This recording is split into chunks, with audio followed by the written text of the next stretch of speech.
All right, hello. In this video, we are going to talk about reading diagrams.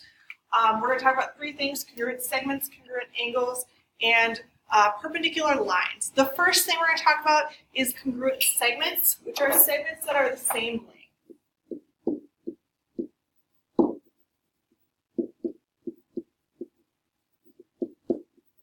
Remember, a segment has endpoints, and it's named with two letters. So I'm going to put a segment there. I'm going to put another segment going through it. We'll call this one CD. Now, if I know segments are the same length, they have the same number of tick marks on them. Excuse me. Let's call this A, B, C. We're going to put E here. So those both have one tick mark. That tells me that AE is congruent to EB. We use that congruency sign to say that they're the same length. That's what that means. That tells me it's congruent. If you have a statement that says two segments are the same length, so maybe you have CE is congruent to ED, but it's not marked on your figure, you should go ahead and mark it in. So that tells me that this segment here is congruent to the other half. So I'm going to put two hash marks on them because they're congruent, but I don't know that they're congruent to AE or EB. Again, if you get the statement and it's not marked, please mark it on your figure.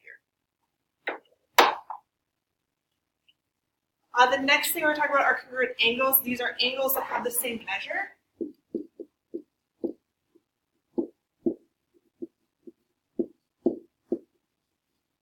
So maybe we have one angle, let's call it A, B, C, and we have another C, D, E. I know they are the same measure if they have the same number of arcs in them. So for this case, if ABC has one arc and CDE has one arc, then I know they're congruent. So I'll say that angle ABC is congruent to angle CDE. Again, if you're given that statement without the arcs drawn in, please draw them in.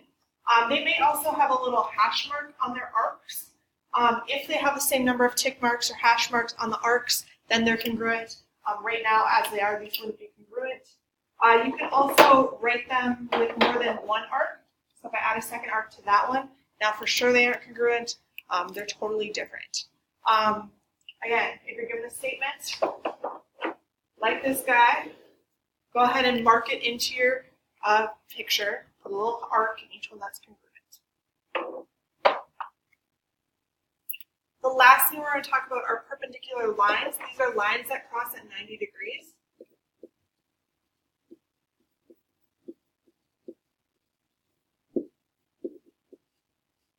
So if I drew a little picture like this, we would say A, B, C, D.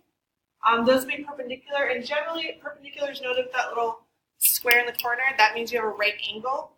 I'm going to call this B. So that little square tells me that angle AED equals 90 degrees.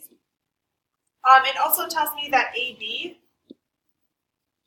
my segment going up and down, is perpendicular, which my symbol for that is an upside down T, to CD.